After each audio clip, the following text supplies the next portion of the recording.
Fernando Almeida, da Equilíbrio Consultoria, que está aqui comigo no estúdio. Você pode acompanhar aí pelo Facebook da Fundação Conceição.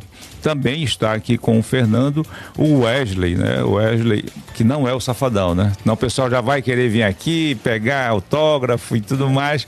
O Wesley, que é da Equilíbrio. Fernando, é um prazer lhe receber aqui. Bom dia. Bom dia, querido. É um prazer imenso estar de volta aqui contigo para esse bate-papo aí que nós vamos ter nos próximos 5 dias. Eita! Para mim não tem problema nenhum. Se quiser ficar conversando 5 dias, não tem problema. Para a gente conversar um pouquinho sobre o que aconteceu no mundo de negócios em 2023.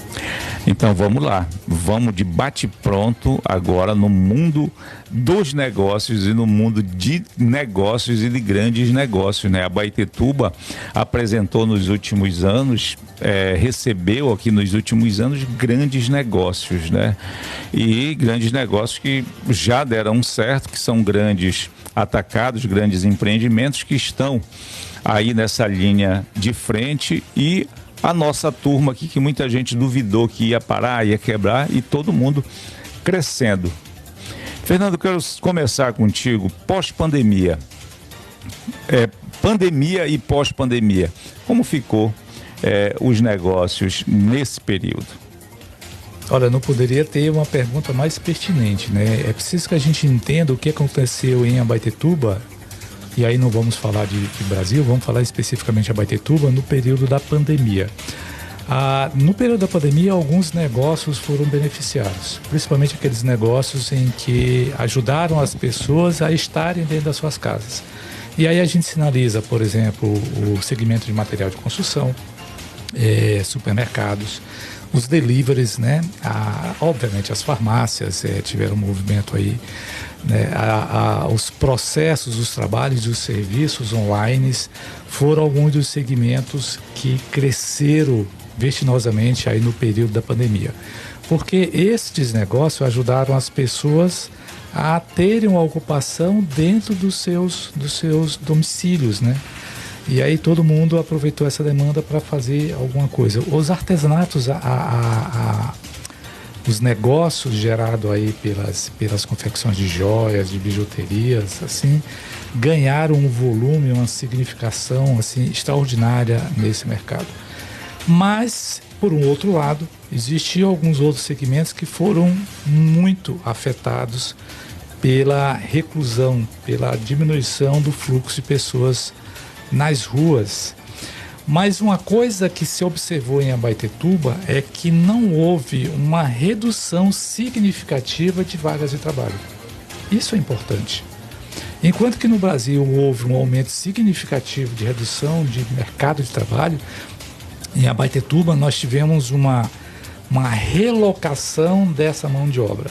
Isso para o mercado, para a geração da economia, é uma leitura extremamente positiva, porque traz aquilo que eu sempre tenho falado de forma contundente.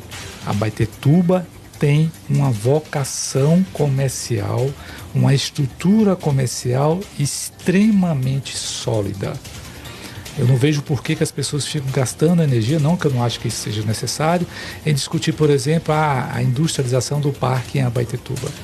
Bora pensar no comércio, vamos criar estrutura para o comércio, vamos dar um embasamento dessa logística, dessa organização social, dessa organização humana para o comércio, e deixa que esse comércio ele vai definir o que ele precisa enquanto indústria, não fazer o movimento inverso. Vamos criar ligações fáceis aí com Moju, com Guarapemirim, com Cametá, com Barcarena. Essa região vem comprar em Abaetetuba. Só precisa que elas tenham facilidades para chegar em Abaetetuba e que elas sejam acolhidas, né? Que elas tenham onde almoçar, tenham onde dormir, tenham onde estacionar o seu veículo, tenham onde ter uma experiência prazerosa dentro do mercado de Abaetetuba, que o mercado vai atender essas demandas. Esse foi o cenário de Abaetetuba ao longo da pandemia, né? Saindo da pandemia, aconteceu alguma coisa, aí foi bem a nível do Brasil, também aconteceu isso, mas a nível de Abaetetuba foi bastante interessante. como os segmentos que tiveram grande volume de venda, grande volume de movimentação, e essas pessoas talvez não estivessem acostumados aí com a sazonalidade, que a gente chama sazonalidade de períodos, né? Essas pessoas não fizeram os seus planejamentos. Quer dizer, resumo, está entrando muito agora, deixa eu guardar porque isso não vai se manter, isso vai ter uma curva que vai ter uma descendência. Então, aqueles segmentos que cresceram muito, que tiveram muita entrada, não fizeram aí as suas reservas financeiras. E eles tiveram uma profunda dificuldade em entender essa mudança do mercado no pós-pandemia. O outro movimento foi que tudo aquilo que aconteceu no âmbito dos deliveries, né, do mercado, da comercialização e da produção que estava recluso aos nossos ambientes domésticos, eles sentiram a necessidade de abrirem as suas portas para o mercado. E aí começou a surgir as lojinhas, né? Começou a surgir as nossas portas, começou a surgir os nossos empreendimentos. E isso fez com que a economia de Abaetetuba ela voltasse novamente a ter o processo de aceleração que nós observamos até então.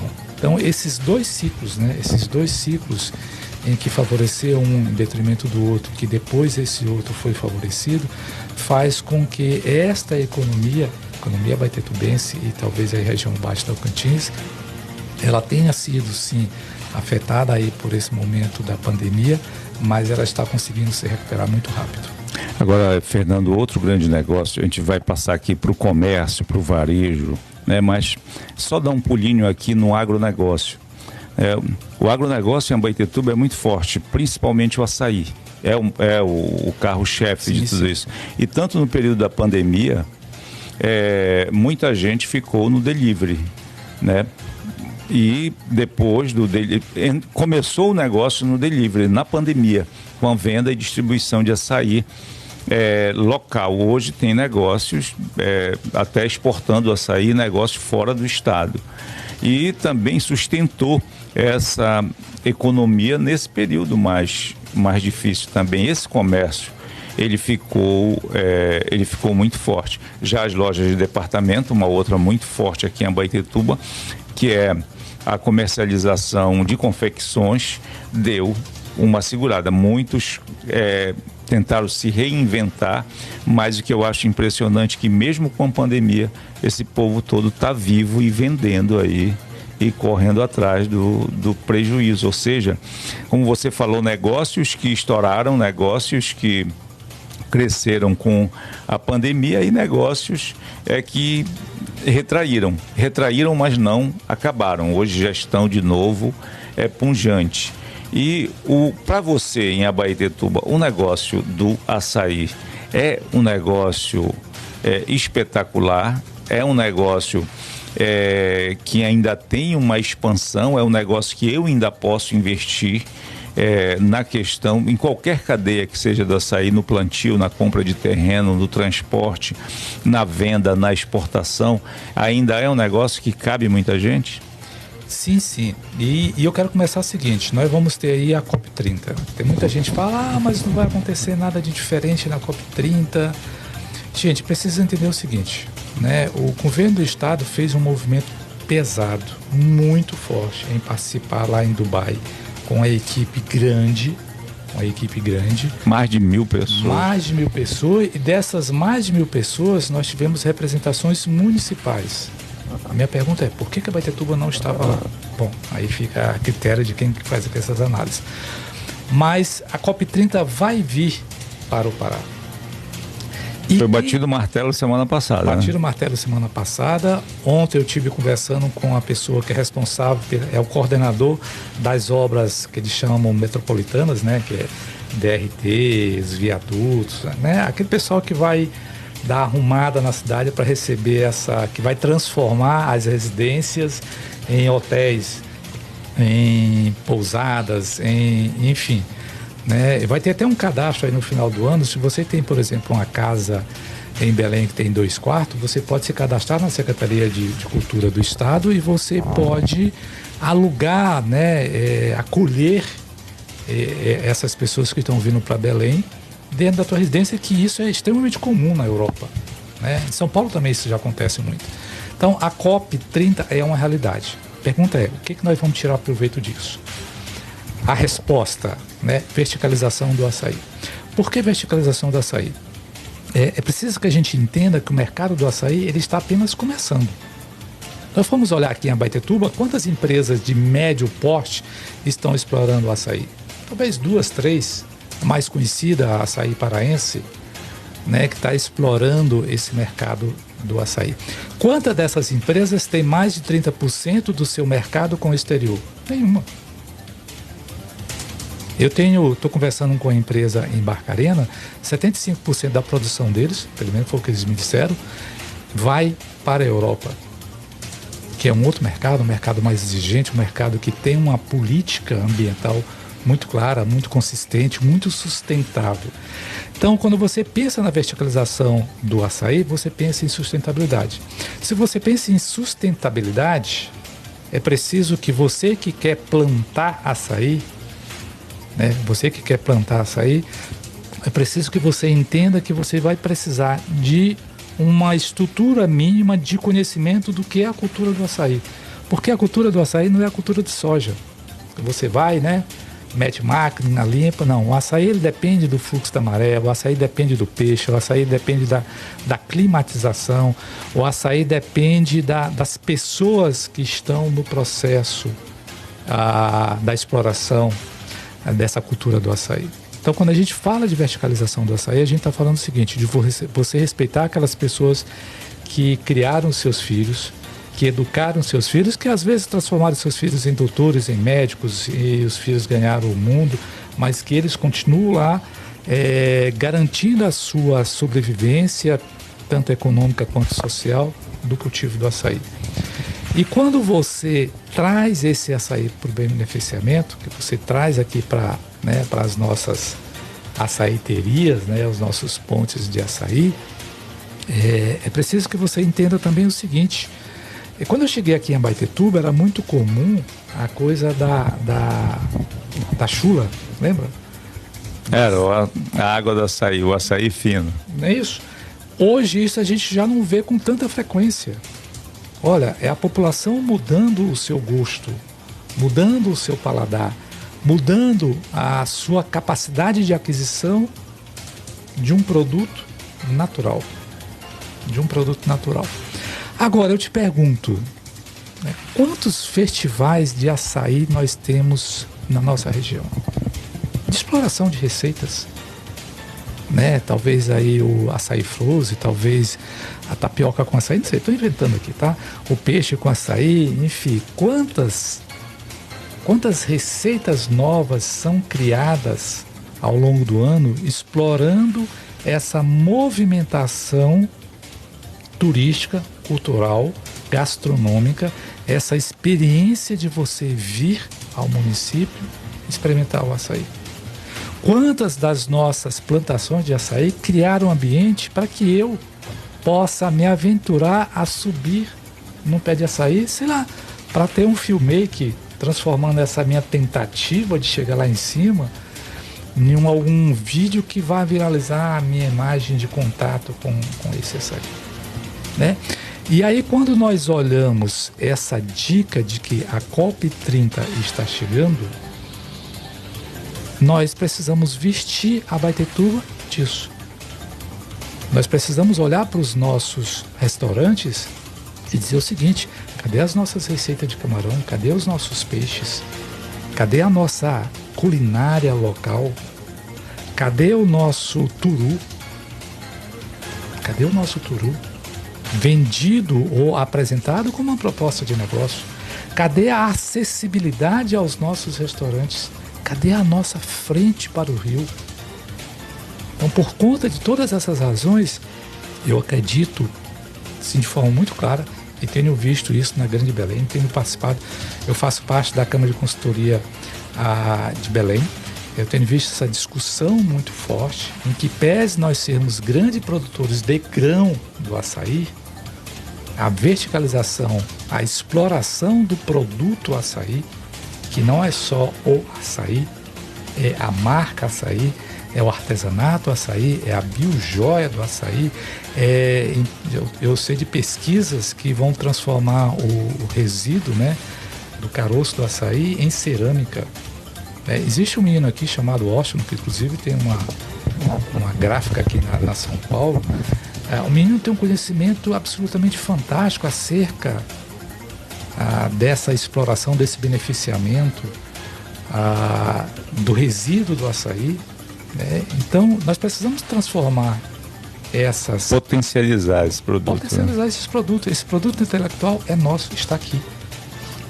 Está aqui um menino que tem pouco menos de 22 anos, que já esteve no Vale do Silício, que já esteve onde as coisas acontecem e que está aqui, que precisa ser chamado. Vem cá, vamos vestir a Abaetetuba de COP30. Então, sim, a produção do açaí está apenas começando e a Abaetetuba pode ser o centro, o epicentro desta economia. Se ela não o for, outras cidades irão tomar isso dela.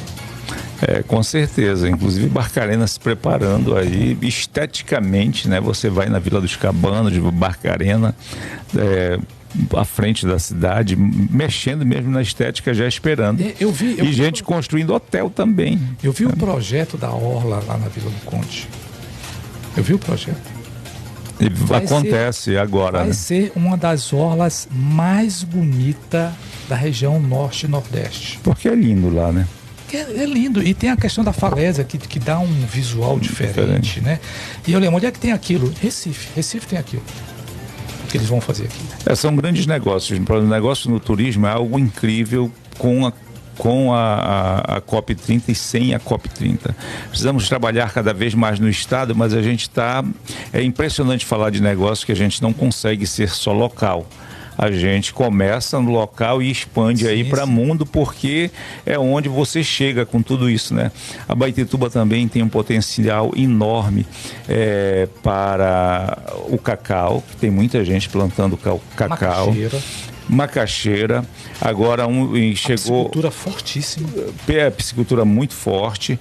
E chegou um amigo meu, não sei se alguém faz aqui, tem plantação de baunilha. Querendo comprar terreno para plantar baunilha, que é a flor para tirar a baunilha. Né? E são negócios que vêm acontecendo e você vê todo dia em Abaetetuba carros com logomarcas de empresas diferentes circulando, que você não sabe nem o que está fazendo, o que está acontecendo na sua própria cidade. Mas temos também uma questão aí da questão da educação, né? Também deveríamos investir mais, o município tomar um pouco disso, investir um pouco mais na educação básica, para poder transformar mais lá na frente. Mas, Fernando, pós-pandemia, grandes negócios e os pequenos negócios em Abaetetuba.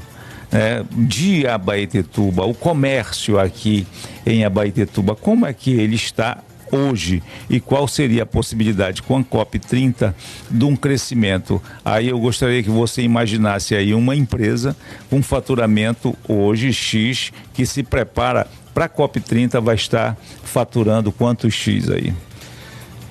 Eu vou te dar um exemplo prático. Eu recebi um convite para visitar um restaurante que fica em frente à nossa cidade. Não vou dizer o nome só para não... pode dizer um nome, não tem problema. Então pronto. Se não me falha a memória, é restaurante Beira-Mar.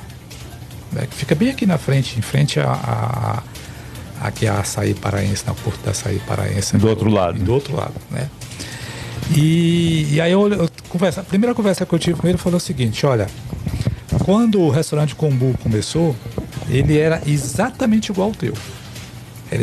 Eu fui, né? Porque na época eu fazia pós-graduação em planejamento estratégico para turismo. Olha que interessante. E aí nós fomos visitar Kombu. Era uma proposta, né? Era uma ideia, né? da dona Carmen, de transformar aquilo num momento. E naquela época ela me pergunta assim: mas ninguém vai sair de Belém, atravessar a Bahia para vir para cá. O restaurante Kombu é hoje o que é hoje. ninguém vem a Belém se não Sim. for lá. Se não for lá, enfim, tem alguma coisa errada aí no teu tour em Belém. E fez lá uma plantação de cacau orgânico, e fez lá uma fábrica de produção de chocolate orgânico, tem uma culinária fortíssima, tem um respeito à maré belíssimo, né? A maré belíssima. E aí eu digo para ele o seguinte, olha, o teu negócio, pensado estrategicamente e organizado, tem o mesmo futuro. Pô, Fernando, mas eu não tenho dinheiro para fazer isso. Eu não tenho dinheiro para fazer isso. E aí que está interessante. Nós temos dinheiro. O Estado tem dinheiro para isso. O governo federal tem dinheiro para isso. Mas esses micros negócios, esses pequenos negócios, essas microempresas, precisam estar organizadas. Quando eu falo organizada aí no seu processo, né, contábil e jurídico, e precisa ter apoio, precisa chegar às instituições como o SEBRAE, instituições como o CDL, instituições como a Associação Comercial, porque sozinho é mais difícil de fazer esse caminho. Dá para você chegar sozinho? Dá. Mas o esforço é muito grande, não vale a pena. Busca essas instituições e que o teu caminho é mais rápido, porque essas instituições já sabem o que precisa ser feito. Então é mais econômico, mais inteligente e mais rápido. Então imagina o seguinte, eu imagino que hoje lá ele deve ter aí um faturamento de final de semana, pegando aí sábado e domingo, ele deve ter um faturamento aí, vou arriscar dizer, de 5 a 7 mil nos domingos bons. Nos domingos bons, naquele que está cheio, né? Uhum. Naquele que tem um faturamento legal, né? Se ele fizer esse movimento, com muito mais inteligência do que em infraestrutura neste momento, eu arrisco dizer que o faturamento dele chega a 15 mil tranquilo. Por que 15 mil tranquilo? Porque o ticket médio das pessoas que vão vir para cá não é o ticket médio da região. Nós saímos hoje para jantar, a gente quer gastar o quê? Com a família, né, a gente quer gastar 150, 170, no máximo R$200. Já brigando, né? Já fazendo economia. As pessoas que vêm em sendo bom atendidas, daqui a pouco a gente fala sobre atendimento, em sendo bem atendidas, elas têm um ticket médio em Belém. Quando eu falo Belém, eu falo em Coracê, estou falando em Ananindeua, que também está se estruturando. Eu falo em Benevides, né? Falo lá saindo de Ananindeua, esqueci o nome da cidade. Na Ananindeua tu tem uma série de cidades até Castanhal. Mas outro lugar que vai estourar e que ele é estourado normal é Salinas. Salinas, né? Algodoal tem uma expectativa de crescimento econômico por conta desse processo pendente. Mas o ticket médio de Belém está em torno, para a família, de R$400 a R$500. Tá, essas pessoas talvez não vão gastar aqui. Gastam. E por que elas gastam? Porque quando elas vêm para Abaetetuba, quando elas vêm para a região fora da região metropolitana, ela vem para consumir. Diferente de Belém, na Grande Belém, eu saio para almoçar, eu saio para jantar. Quando eu me desloco para o interior, quando eu desloco para as cidades vizinhas, eu volto para ter uma experiência de consumo, uma experiência de cultura, uma experiência de vivenciar aquilo que aquela cidade, aquela comunidade possa me oferecer. Então, o custo disso está implícito, que ele vai subir. E as pessoas vão fazer este movimento. A grande dificuldade, por exemplo, você falou em Barcarena, a grande dificuldade em Barcarena foi... Barcarena, apesar de ter uma rede hoteleira bastante interessante para atender o mundo da indústria, Barcarena não vai conseguir hospedar turistas. Por quê? Porque a taxa de hotel de Barcarena está acima de 85% da sua capacidade. Nos finais de semana, ela está começando a crescer. Agora, para o final do ano, estava conversando com o Marcos, que é o dono lá do hotel lá na beira do Caripi. Agora, ele já está com reservas fechadas até a virada do ano. Aliás, todo mundo, né? Todos estão com reserva aí lotada. Você viaja esse período, é altíssimo o preço de hotel no Brasil inteiro, para onde quer que você vá. Aí a partir do dia 10 já está um preço, volta para o preço tranquilo e até promocional, né? Fernando, hotel em Abaetetuba é um assunto que eu quero tratar com você, mas numa outra oportunidade. Eu gostaria de convidar para a próxima semana para uma rodada para falar de futuro, falar de 2024 na próxima terça-feira. E queria fechar aqui essa entrevista de hoje, esse bate-papo inicial de hoje, que deve se tornar algo mais prático e com mais vezes aqui no programa, porque é interessante que as pessoas vão discutindo isso, vão querendo fazer novos negócios, empreendendo dentro do seu próprio negócio, ou fazendo grandes negócios dentro de casa, que foi que a pandemia deu, né? O pessoal aí tecia por esporte para dar de presente para alguém e com a pandemia começou a produzir. Eu gostaria que você fizesse uma avaliação de 2023, para a gente entrar no 2024 na próxima semana, falando da expectativa do próximo ano. Esse ano de 2023 foi um ano bom, um ano médio ou um ano espetacular? Considerando que nós saímos de uma pandemia, de um momento em que nós tínhamos muito mais incertezas do que certezas, a 2023 foi um ano muito bom. E por que foi um ano muito bom? Porque nós tomamos consciência da nossa capacidade de gerar riquezas. Existe uma diferença muito grande entre você gerar negócios e você gerar riquezas. Gerar negócios, você pode ter um fluxo de moeda circulando na cidade, e a cidade é uma cidade pobre.